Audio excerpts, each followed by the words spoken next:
이게 지역별로 이동하는 편차가 있기 때문에 어느 지역은 미분양이 나기도 하고 어느 지역은 공급이 부족해서 전세가와 매가가 폭등하는 일이 발생하기도 한단 말이죠. 예전에는 강남, 서초, 송파로 어느 정도 일부 대출을 받으면 집을 사실 수 있는 그런 정도의 비율로 갭 차이가 있었는데, 지금은 사실 대출을 받아서 강남, 서초, 송파를 들어간다라는 것은 사실 쉽지 않은 일이거든요. 그래서 지금은 그만큼 양극화가 심해졌다는 것도 똘똘한 한 채에 대한 그런 수요, 그래서 지금 공급을 해야지만 이 상승하는 그런 기조를 꺾어낼 수가 있는 것인데, 이렇게 수요가 없으니까 공급도 없다 보니 분양을 하지 않습니다. 그래서 특히나 지방 같은 경우에는 지금 미분양 때문에 난리고, 그리고 서울, 경기, 인천 지역은 공급 부족으로 난리입니다. 그래서 양극화는 점점 더 심해져 가고 있고요. 그래서 지방에서는 중공업 미분양 사면 이제 1주택자가 주택을 하나 더 샀을 경우에 세제 혜택을 주겠다라고 이렇게 추진 확정 발표가 났습니다. 지방의 이런 부동산 시장을 살려야지만이 지금 서울, 경기, 인천에 집중되어 있는 그런 수요의 눈들을 지방으로 돌릴 수 있을 것이다.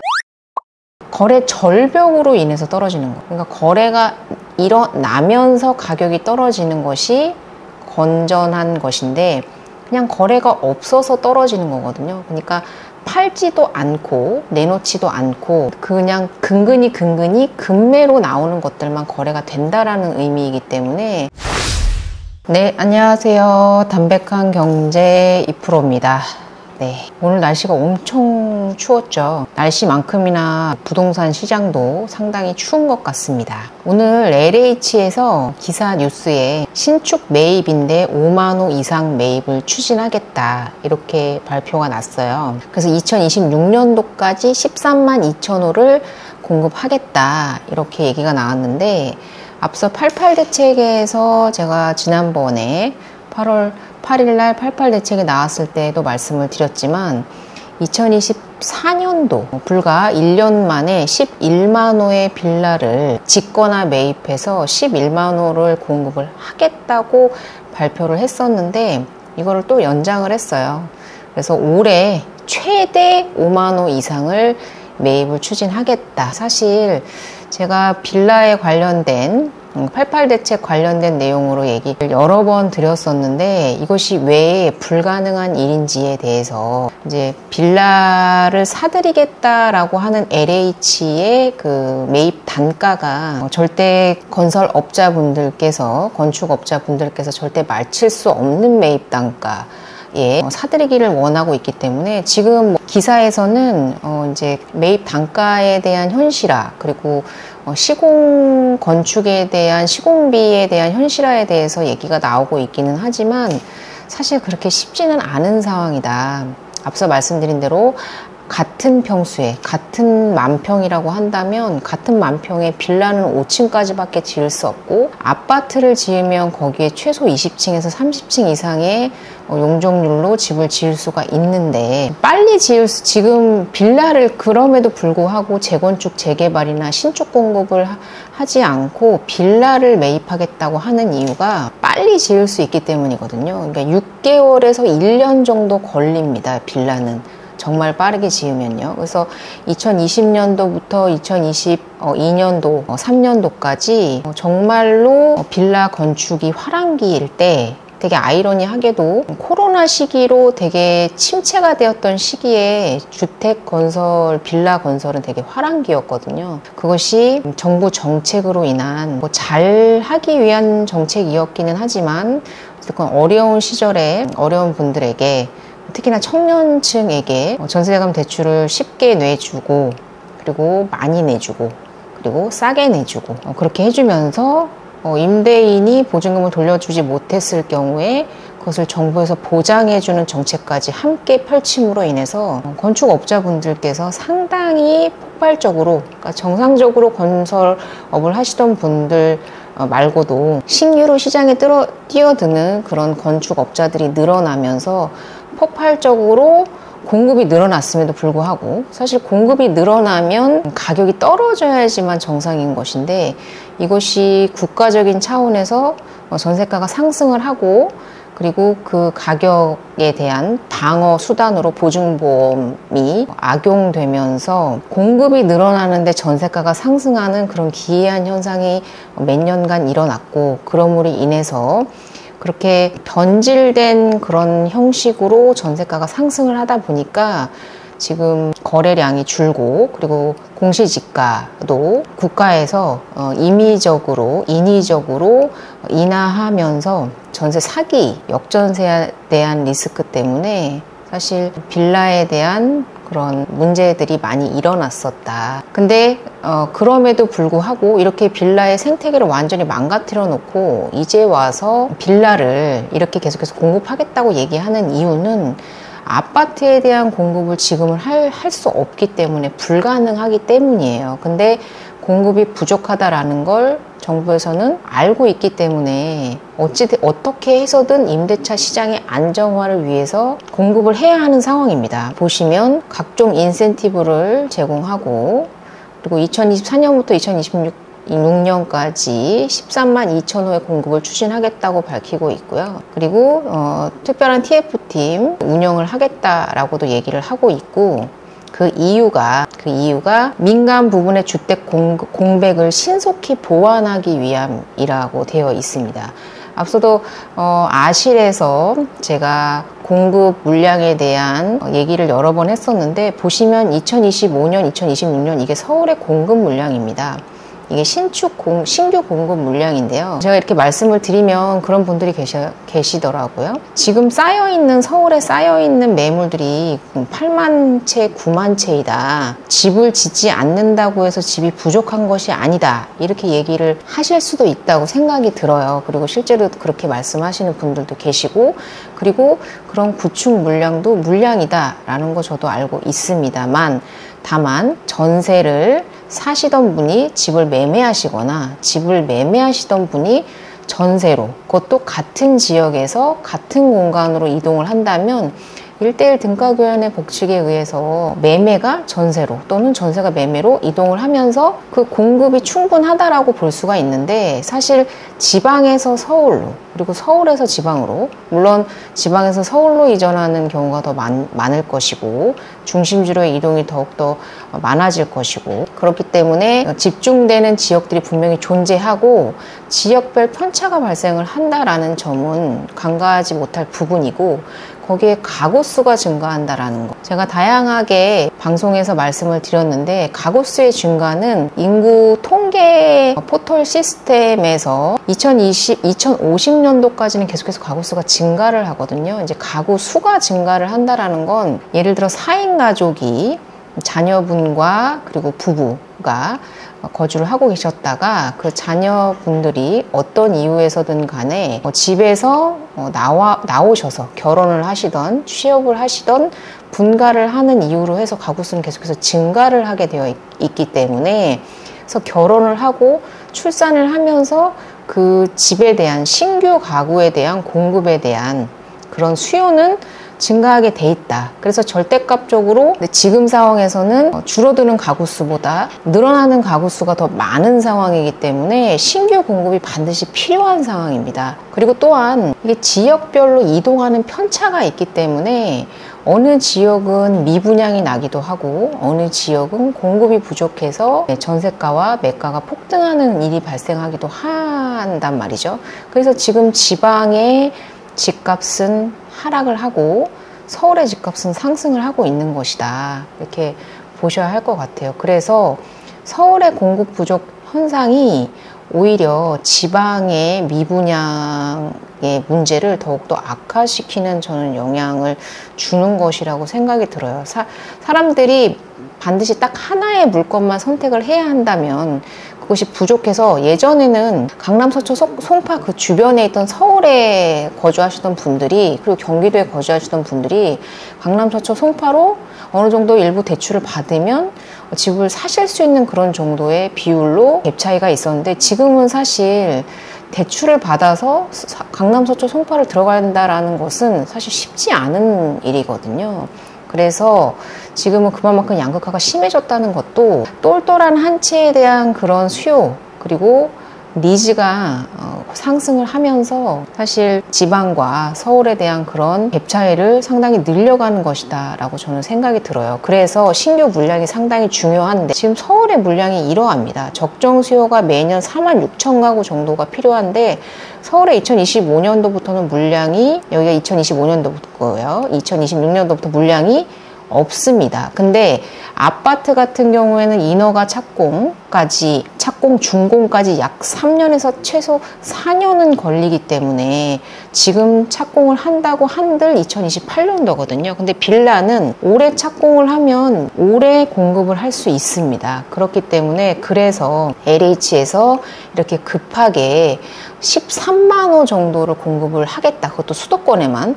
그러니까 수도권에 이 정도의 물량이 지금 2026년도까지 보급이 되어야 한다라는 걸 정부에서도 인지를 하고 있고, 그것이 아파트가 아닌 빌라를 공급을 하겠다라고 얘기를 하면서 빌라의 생태계를 완전히 죽여놓은 상황이라 빌라에 전세로 들어가고 싶어 하시는 분들이 없어서 지금 빌라의 월세의 비중이 상당히 폭발적으로 늘어나고 있다. 그래서 전 재산인데 전세 사기 무서워서 B아파트 월세가 선호가 뚜렷하다. 이렇게 얘기를 하고 있어요. 그래서 만약에 LH에서 집을 사들여서 공급을 한다고 한들 LH가 지금 그렇게 재정적으로 상당히 안정적이지 못한 상황에서, 그리고 이 월세 선호 현상을 막을 수 있을지에 대해서도 저는 사실 좀 LH에서 이렇게 공급을 하겠다라는 이런 부분이 사실 그렇게 현실적으로 다가오진 않는다. 24년도 8대책, 10대책 때부터 나왔던 얘기고요. 1년 동안 대책으로만 나오다가 이제사 2025년도에 5만 호 공급을 하겠다. 원래는 2024년도에 11만 호를 공급을 다 해내겠다라고 얘기를 했어요. 10대책 때부터. 근데 1년이 그냥 훌쩍 지나갔고 2025년도에 최대 5만 호, 그리고 2026년도까지 13만 호로 밀려났다. 그래서 이제 제가 있는 올레인파크 포레온도 월세에 대한 비중이 상당히 높아요. 거래 비중이 전세에 비해서 월세 거래 비중이 조금 더 높은 상황이고요. 비아파트뿐만 아니라 아파트에도 월세 현상이 강하게 선호 현상이 뚜렷해지고 있다. 그래서 여기 기사에서도 보시면 아파트 전세 거래가 16% 줄었고 연립 다세대도 각각 12%, 9% 감소했다라고 되어 있고, 실질적으로 시장에서 느끼기에도 그렇고요. 향후 공급이 줄어들면서 월세 가격은 더 오를 수 있다. 국토부가 지난해 11월 발표한 주택 통계에 따르면 B아파트 인허가 누적은 29.6% 감소했다. 약 30% 정도 감소했고요. 그리고 착공은 약 40% 정도 감소했습니다. 그러니까 2020년도에서 2022년도에는요, 차를 타고 지나다니다 보면 블럭 건너 한 블럭 빌라나 다세대 다중주택을 지었는데 지금은 사실 오피스텔 빌라 짓는 거 쉽게 눈으로 보실 수 없으실 거예요. 주변에서도요. 네, 그래서 통계로는 40%가 줄었다고 하지만 제가 봤을 때는 10분의 1도 안 되는 수준으로 줄어들지 않았을까라는 생각이 들 정도로 오피스텔이 올라오면 신기하다라고 생각이 들 정도로 지금 공급이 상당히 안 좋은 상황인데, 이런 상황에서 LH가 과연 어떻게 사들일 것인지에 대해서 궁금하지 않을 수 없다. 그래서 대출 규제는 좀 풀렸지만 대출 규제에 대한 아직 그 트라우마 같이 남아있는 상황이고요. 왜냐하면 또 언제 어떻게 뭐 일주일에 한 번씩 말을 바꾸는 그런 금융당국의 그런 정책 때문에 약간 많이 비난 섞인 여론도 있었지 않습니까? 디딤돌 대출을 일주일 뒤에 발표하고 일주일 뒤부터 규제를 했다가 풀었다고 했다가 어쨌든 여러 가지 그런 대출 규제의 오락가락한 정책 때문에 국민들이 많이 불안해하는 상황에서 지금 정부의 지금 여러 가지 문제들로 인해서 정권이 바뀔 수도 있다는 불안감 때문에 사실 지금 아파트 시장이나 부동산이 전반적으로 겨울처럼 추운 시장을 겪고 있다. 근데 이게 되게 위험한 부분이 뭐냐면 이럴 때 집을 지어야지만 3년 뒤에 4년 뒤에 공급이 늘어나는 것인데, 지금 물량을 찾지 않고 시장이 쪼그라들다 보니까 건설업자분들도 수요가 많아야 집을 짓겠다라는 생각을 많이 하는 건데요. 왜 예를 들면 코로나 때 저희가 마스크가 많이 필요해서 마스크를 만들지 않던 공장에서도 마스크를 만들면서 폭발적으로 공급이 상승을 했잖아요. 근데 그 공급이 처음에 공급이 원활하지 못했을 때는 뭐 마스크가 하나가 3,000원, 4,000원씩 가다가 그것이 공급이 늘어나면서 1,000원대 그리고 500원대까지 떨어졌단 말이죠. 그리고 문을 닫는 그런 마스크 업체들도 많았고요. 그래서 지금 공급을 해야지만 이 상승하는 그런 기조를 꺾어낼 수가 있는 것인데 이렇게 수요가 없으니까 공급도 없다 보니 분양을 하지 않습니다. 건물을 짓지 않고 아파트조차 짓지 않고 있기 때문에 빌라는커녕 아파트조차 짓고 있지 않기 때문에 지금 이 공급 부족 현상이 언제까지 갈지 사실 알 수가 없는 부분이다. 그래서 특히나 지방 같은 경우에는 지금 미분양 때문에 난리고 그리고 서울, 경기, 인천 지역은 공급 부족으로 난리입니다. 그래서 양극화는 점점 더 심해져 가고 있고요. 그래서 지방에서는 중공업 미분양 사면 이제 1주택자가 주택을 하나 더 샀을 경우에 세제 혜택을 주겠다라고 이렇게 추진 확정 발표가 났습니다. 그래서 1주택자는 지방 준공 후에 악성 미분양을 말하는 거예요. 준공 후 미분양은요. 준공 후 미분양 주택을 구입했을 때 양도세, 종부세를 1주택으로 특례 적용하겠다. 그러니까 양도세 면제해 주겠다라는 의미이거든요. 그래서 상당히 파격적인 정책이 나왔습니다. 네, 그래서 양도세 면제 혜택을 지방에 주겠다라는 그런 파격적인 혜택이 나왔고 지방의 이런 부동산 시장을 살려야지만이 지금 서울, 경기, 인천에 집중되어 있는 그런 수요의 눈들을 지방으로 돌릴 수 있을 것이다. 그래야 서울 수도권의 집값을 잡을 수 있을 것이다. 정부에서 이렇게 생각을 한 것 같고요. 그래서 그 미분양이 해소가 돼야지만 건설사들도 돈이 돌면서 건설을 추가적으로 할 수가 있는 건데 미분양에 돈이 묶여 있으면 또 건물을 짓지 못하는 그런 악순환이 반복된다. 그래서 추진 확정으로 1주택자에 대한 미분양 주택 구입 시 양도세, 종부세 면제 혜택을 주겠다라고 발표를 했고 올 1분기에 시행령이 개정이기 때문에 이것도 거의 확정이라고 보면 될 것 같아요. 그래서 종부세 1가구 1주택 특례를 기준을 3억 원에서 4억 원으로 올리고 취득세 중과 제외 주택 기준을 1억 원에서 2억 원으로 상향하는 등 이거는 그러니까 수도권에 대한 혜택이라기보다 지방 부동산 시장 안정화 방안이라고 생각을 하셔야 될 것 같고 이렇게 지방 부동산을 안정화시켜야지만 수도권의 부동산도 안정화가 같이 함께 되는 것이다. 그리고 건설사의 그 유동성이 돌면서 건설을 수도권에도 아파트를 지을 수 있는 그런 여유가 생긴다. 얼마 전에 며칠 전에 신동아 건설이 재개 58위 정도 된다고 하는데요. 건설 업계 중에서는 법정 관리를 신청했죠. 파밀리에라는 유명한 브랜드를 갖고 있는 건설사인데 그렇게 지금 건설 업계가 상당히 좋지 않다. 그것이 그러므로 해서 이런 지방의 미분양 해소가 그런 유동성의 그런 악재를 조금 해소해 줄 수 있는 방안이라고 생각을 해서 지금 이렇게 어려운 전국 속에서도 지방 부동산 시장 안정화 방안에 대한 발표가 나온 것 같습니다. 어찌됐건 회사가 무너지면 내 직장도 없어지는 거잖아요. 그러므로 해서 발생하는 실직자들의 그런 수도 늘어나는 것이고 그것이 경제에 이런 서민 경제에 결코 좋은 일이 아니다. 그래서 부동산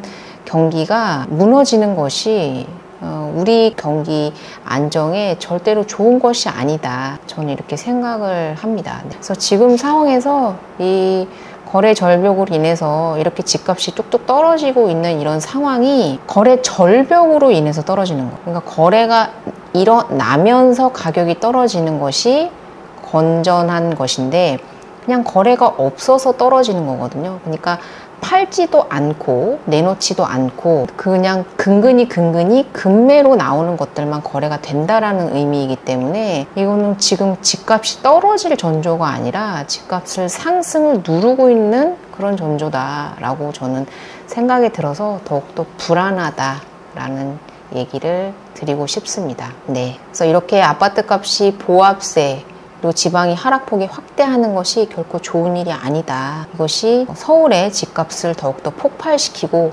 지방의 집값을 더욱더 불안정하게 만드는 것이다. 그래서 이런 지방에 대한 부동산 시장 안정화 방안이 나온 것이라고 저는 생각이 들고, 이런 부분은 잘 진행이 됐다라고 생각이 됩니다. 부동산 시장 안정화에 신경을 써주셨으면 좋겠다라는 생각이 드네요. 네, 이상 오늘 여기까지 마치고 다음 시간에 또 좋은 영상으로 찾아뵙도록 하겠습니다. 도움이 되셨다면 구독과 좋아요 부탁드리겠습니다. 감사합니다.